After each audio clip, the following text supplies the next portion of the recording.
Assalamualaikum warahmatullahi wabarakatuh. Perkenalkan, nama saya Riani Palela Permana, dengan NIM 031111210033 dari Prodi Akuntansi. Di sini saya akan memaparkan mengenai tugas akhir pada mata kuliah Teori Akuntansi dengan dosen pengampu Ibu Risandi Eka Putri SE MSI. Analisis saya mengenai jurnal yaitu analisis akuntansi piutang usaha terhadap laporan keuangan Sipi Linggar Perdana Banjarmasin. Nah, next. Jadi di sini ada pendahuluan. Nah, piutang merupakan bagian aktivitas lancar yang relatif aktif dalam suatu perusahaan guna membantu kelancaran kegiatan perusahaan. Untuk itu, maka penerapan akuntansi piutang yang baik dan relevan sangat diperlukan agar memberikan dampak terhadap laporan keuangan sesuai dengan prinsip kehati-hatian atau juga konservatisme, sehingga perusahaan diharapkan dapat menyajikan laporan keuangan secara wajar serta berpedoman dengan teori akuntansi yang mengacu pada konsep akuntansi yang berlaku khususnya yang berhubungan dengan masalah piutang usaha. Nah, Sipi Linggar Perdana Banjarmasin merupakan perusahaan perdagangan komputer dan aksesoris. Nah, kegiatan transaksi tersebut kebanyakan dilakukan secara kredit. Nah, kredit yang diberikan biasanya paling lama yaitu 6 bulan dan paling sedikit 1 minggu, tergantung dari kepercayaan atau berapa lama sudah perusahaan berhubungan dengan pembeli tersebut. Tidak ada perjanjian secara legal, yang ada hanyalah kepercayaan antara perusahaan dengan pembeli barang dagang tersebut, termasuk dalam hal pembayaran tagihan piutang. Nah, Sipi Linggar juga melakukan transaksi penjualan dengan sistem penjualan kredit, sehingga transaksi tersebut akan menimbulkan piutang bagi perusahaan.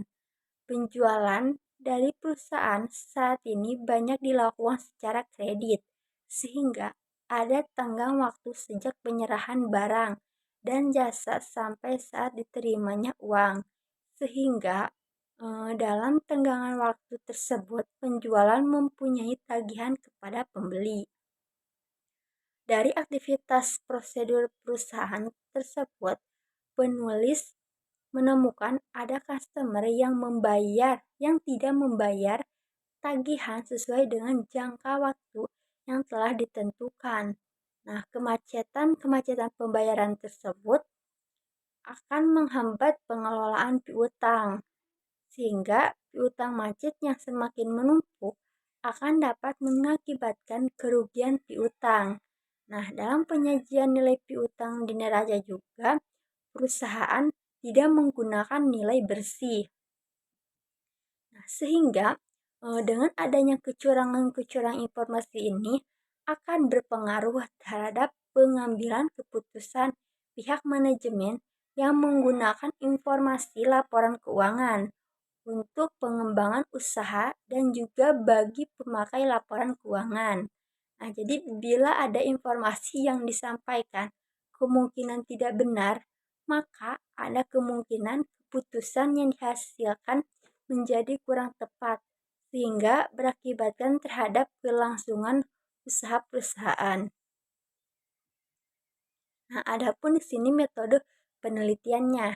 Nah, metode penelitiannya yaitu yang digunakan dalam penelitian ini adalah analisis data deskriptif kualitatif. Nah, dipilihnya metode ini bertujuan untuk memberikan gambaran yang jelas mengenai sistem dan aktual tentang analisis akuntansi piutang pada Sipi Linggar Perdana Banjarmasin yang seharusnya. Nah, dalam teknik pengumpulan data, yang pertama itu ada riset kepustakaan, yaitu teknik pengumpulan, meneliti, pembelajaran, dokumen, catatan, dan laporan yang berhubungan dengan masalah yang akan diteliti dari dokumen-dokumen yang dimiliki oleh perusahaan. Dan yang kedua yaitu merupakan studi laporan yang dilakukan dengan data ke objek peneliti untuk melakukan pengamatan dan meminta data yang diperlukan. Nah, di sini ada hasil dan pembahasan.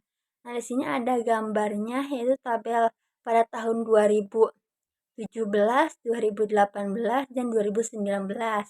Nah, di tabel ini dapat disimpulkan. Jadi, penurunan jumlah modal per tahun 2017 sampai 2019 ini mengakibatkan posisi neraca menjadi kembali seimbang. Nah, hal ini dikarenakan penurunan jumlah modal yang sama besarnya dengan penurunan jumlah piutang, sehingga penurunan total aktiva dan pasiva akan sama.